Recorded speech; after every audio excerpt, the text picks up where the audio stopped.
दोस्तों, अगर आप भी अपनी छुट्टियों में कहीं घूमने फिरने का प्लान कर रहे हो या हनीमून का प्लान कर रहे हो तो इसके लिए दिमाग में एक नाम जरूर आता है, वो है नैनीताल का। तो आज के हमारे इस वीडियो में हम आपको देंगे कंप्लीट डिटेल कि क्यों नैनीताल इतना फेमस है, कैसे ये जगह पूरी दुनिया में प्रसिद्ध हुई, यहाँ कौन कौन सी घूमने के लिए बेस्ट जगह है और यहाँ पर कब आना चाहिए। इस वीडियो को आप लास्ट तक जरूर देखें और अगर इस चैनल पर पहली बार आए तो चैनल को जरूर सब्सक्राइब करें। आपको हम ये भी बताएंगे कि नैनीताल के टूरिस्ट प्लेसेस कौन कौन से हैं। नैनीताल में पर्यटक हर मौसम में आपको यहाँ पर देखने को मिल जाएंगे, क्योंकि गर्मियों में भी यहाँ का मौसम ठंडा ही रहता है, इसलिए गर्मियों में हमें काफी ज्यादा भीड़ आती है और सर्दियों में यहाँ की कुछ पहाड़ियों पर बर्फबारी भी होती है। पर कभी कभार नैनीताल में भी बर्फबारी होती है, तो इसलिए सर्दियों में भी यहाँ पर्यटक काफी ज्यादा आते हैं और ये जगह किसी स्वर्ग से कम नहीं लगती है। अगर आप भी नैनीताल पहली बार आने की सोच रहे हैं तो ये वीडियो आपके लिए काफी इम्पोर्टेंट रहेगा। अगर आप नैनीताल पहले आ चुके हैं तो भी आपको नैनीताल के बारे में कुछ ऐसी बातें बताएंगे जो आप नैनीताल के बारे में नहीं जानते होंगे। तो पहले ये जानते हैं कि नैनीताल इतना फेमस हुआ कैसे और कैसे ये जगह पूरी दुनिया में जानी जाने लगी। नैनीताल की खोज का श्रेय जाता है एक अंग्रेज व्यापारी को, जिनका नाम था बैरन। इन्होंने 1841 में नैनीताल की खोज की थी। इसके पीछे भी काफी इंटरेस्टिंग स्टोरी है कि कैसे उन्होंने इस जगह खोजी और फिर कैसे यहाँ के जमींदार से उन्होंने इस जमीन को खरीदा था और उसके बाद ये जगह धीरे धीरे टूरिस्ट प्लेस के रूप में विकसित होती गई और आज ये पूरी दुनिया में फेमस है। और यहाँ पे ये नैना झील है। ये समुद्र तल से 1940 मीटर की ऊंचाई पर है। इस ताल में आपको बतखों के झुंड, रंग बिरंगी नाव और यहाँ के ठंडे मौसम का बहुत ही बढ़िया नज़ारा दिखाई देगा। इसलिए आप जब नैनीताल में आते हैं तो सबसे पहले आप यहाँ घूम सकते हैं। यहाँ नैना झील में, जो नैना झील है, बोटिंग के लिए फेमस है और इस झील में बोटिंग करने में ऐसा लगता है मानो आप किसी अलग ही दुनिया में आ गए हो। तो आप जब नैनीताल जाते हैं तो यहाँ पर बोटिंग जरूर करें। इसके बाद आप घूम सकते हैं यहाँ पर बगल में ही नैना देवी मंदिर में, जो कि इस नैना झील के बगल में ही है। ये माता सती का एक शक्तिपीठ है। यहाँ पर माता सती की आंखें गिरी थी, इसलिए हिंदुओं के लिए यह स्थान बहुत ही पवित्र है। इसके बाद आप घूम सकते हैं तल्लीताल और मल्लीताल में। नैनीताल को दो भागों में बांटा हुआ है। ऊपरी भाग में मल्लीताल और निचले भाग को कहते हैं तल्लीताल। तो ये जगह पैदल घूमने के लिए बहुत ही अच्छी जगह है। यहाँ पैदल घूमते हुए आप लोकल भोजन का मजा ले सकते हैं और उत्तराखंड के कल्चर को देख सकते हैं। इसके अलावा यहाँ का मौसम का भी आप मजा ले सकते हैं, जो कि हमेशा ही सुहाना बना रहता है। इसके बाद आप घूम सकते हैं चाइना पीक में। इस चाइना पीक को नैना पीक भी कहते हैं।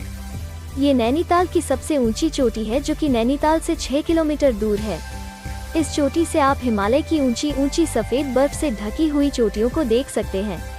ये जगह हिमालय दर्शन के लिए बेस्ट है। यहाँ से आप पूरे नैनीताल के सुंदर नज़ारों को देख पाएंगे। इसके बाद आप घूम सकते हैं टिफिन टॉप में। टिफिन टॉप भी नैनीताल की सबसे ऊंची चोटियों में से एक है। ये जगह भी हिमालय दर्शन के लिए एक खूबसूरत स्थान है। यहाँ पर रेस्टोरेंट भी है, आप यहाँ भी खाना पीना खा सकते हैं। उसके अलावा आप यहाँ पे शांति में कुछ समय बिताकर हिमालय दर्शन कर सकते हैं। इसके बाद आप घूम सकते हैं जू में। तो नैनीताल में एक जू भी है, जहाँ पर आपको कई प्रकार के पहाड़ी पशु पक्षी देखने को मिल जाएंगे। ये जगह बच्चों को और बड़ों दोनों को ही पसंद आती है। ये नैनीताल से 1 किलोमीटर की ऊंचाई पर है और जो एक जू है ये सोमवार को बंद रहता है, तो इसलिए यहाँ पर सोमवार को न जाएं। इसके अलावा अगर आप नैनीताल आए हैं तो आप यहाँ पर घुड़सवारी का मजा भी ले सकते हैं। नैनीताल में कई जगहों पर घुड़सवारी भी कराई जाती है, तो आप उसका मजा भी ले सकते हैं। इसके अलावा यहाँ ऊपर जाने के लिए एक रोपवे की भी सुविधा है। अगर आप रोपवे से ऊपर जाना चाहते हैं तो ये भी एक अच्छा एक्सपीरियंस रहेगा, क्योंकि यहाँ से नैनीताल का पूरा नज़ारा दिखाई देता है। इसके बाद आप अगले स्थान पर घूम सकते हैं भीमताल में। नैनीताल की एक और खूबसूरत झील है भीमताल, जो कि नैनीताल से 22 किलोमीटर दूर है। क्योंकि जो नैनीताल जगह है यह झीलों के लिए ही प्रसिद्ध है। यहाँ के आसपास कई सारी झीलें हैं और उन्हीं में से एक है भीमताल। अगर आप एडवेंचर स्पोर्ट्स का शौक रखते हैं तो ये जगह आपको काफ़ी ज़्यादा पसंद आएगी, क्योंकि यहाँ पर पैराग्लाइडिंग भी होती है और पहाड़ों के ऊपर पैराग्लाइडिंग करना एक अलग ही एक्सपीरियंस देता है। इसके अलावा यहाँ कई सारे वाटर स्पोर्ट्स भी होते हैं, उनका भी आप भीमताल में मज़ा ले सकते हैं। इसके बाद आप घूम सकते हैं नौकुचिया ताल। भीमताल से लगभग 4 किलोमीटर दूरी पर है। ये भी एक प्राकृतिक ताल है, जो कि काफ़ी शांत स्थान पर है। यहाँ पर कई प्रकार के रंग बिरंगे पक्षियों को आप देख सकते हैं। इस ताल की खास बात यह है कि इसके 9 कोने हैं और इसीलिए इसको कहा जाता है नौकुचिया ताल। ये काफी शांत जगह पर है और यहाँ पे भीमताल और नैनीताल से कम लोग आते हैं, लेकिन ये जगह भी आपको काफी पसंद आएगी। इसके बाद अगले स्थान पर आता है भोटिया मार्केट, या जिसे तिब्बत मार्केट भी कहते हैं। नैनीताल में ही तिब्बत मार्केट भी है, ताल के बगल में ही, जहाँ पर आप शॉपिंग कर सकते हैं। इसके अलावा आप यहाँ पर तिब्बती भोजन का भी मजा ले सकते हैं, जो आपको और कहीं नहीं मिलेंगे। यहाँ पर लेटेस्ट फैशन के कपड़े भी आपको मिल जाते हैं और सर्दियों के भी अच्छे कपड़े हमें मिल जाते हैं, तो ये सब शॉपिंग आप कर सकते हैं तिब्बती मार्केट में। इसके बाद अगले स्थान पर आता है गरनी हाउस। गरनी हाउस मयूर शिकारी जिम कॉर्बेट का निवास स्थान था, जो कि नैनीताल से 1.5 किलोमीटर दूर है। ये जगह अब म्यूजियम बन चुका है, जिसमें जिम कॉर्बेट से जुड़ी हुई कई चीजें रखी हुई हैं। तो काफी फेमस शिकारी थे ये, जिन्होंने उत्तराखंड के कई बाघों को मारा था, और ये एक बड़े लेखक भी थे जिन्होंने कुछ बुकें भी लिखी है। तो आप इनके इस निवास स्थान पर जाकर उनके कुछ पुराने चीजों को देख सकते हैं। अगर आप नैनीताल में घूमना चाहते हैं तो कम से कम 2 से 3 दिन यहाँ पर जरूर घूमें, तभी आप यहाँ की सभी जगहों पर घूम पाएंगे। अब बात करते हैं कि नैनीताल कब आया जाए। तो नैनीताल में आप साल भर कभी भी आ सकते हैं, सर्दियाँ हो या गर्मी, यहाँ पर पर्यटक हर मौसम में आते हैं। सर्दियों में यहाँ के कुछ ऊपरी हिस्सों पर बर्फ गिरती है और कभी कभी नैनीताल में भी बर्फ गिरती है, तो इसलिए सर्दियों में लोग यहाँ पर घूमने के लिए आते हैं। और गर्मी की बात की जाए तो गर्मियों में यहाँ का मौसम ठंडा भी बना रहता है, इसलिए पर्यटक यहाँ पर साल भर आते हैं। तो अब बात करते हैं कि नैनीताल तक पहुँचा कैसे जाए, और सबसे पहले बात करते हैं ट्रेन से। तो अगर आप ट्रेन से आना चाहते हैं तो उसका जो सबसे निकटतम रेलवे स्टेशन है वो है काठगोदाम रेलवे स्टेशन।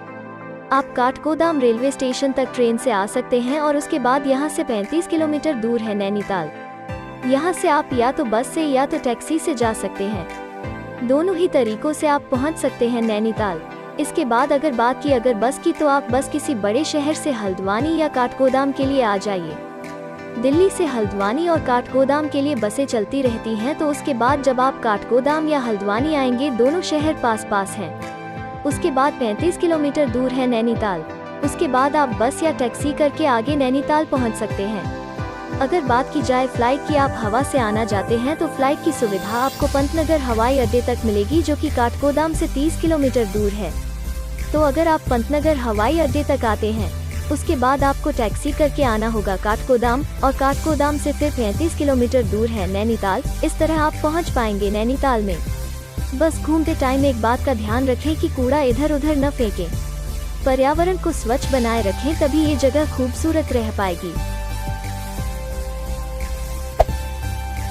तो हमारा आज का ये वीडियो आपको कैसा लगा, आप हमें जरूर बताएं। हमारे ये वीडियो आपको पसंद आया हो तो हमारे इस वीडियो लाइक कीजिए और इसे अधिक से अधिक शेयर जरूर कीजिए। अगर आप हमारे चैनल पर पहली बार आए हैं तो हमें सब्सक्राइब करना ना भूलें। मिनट रुकिए, कहीं आप वापस तो नहीं जा रहे? यकीन मानिए वीडियो बनाने में काफी मेहनत दरकार होती है, तो आपसे सिर्फ इतनी ही रिक्वेस्ट है कि हमारी हौसला अफजाई के लिए चैनल को जरूर सब्सक्राइब कर दें, वीडियो को लाइक कर दिया करें और साथ ही साथ बेल वाले आइकन को जरूर प्रेस किया करें। शुक्रिया, खुदा हाफिज।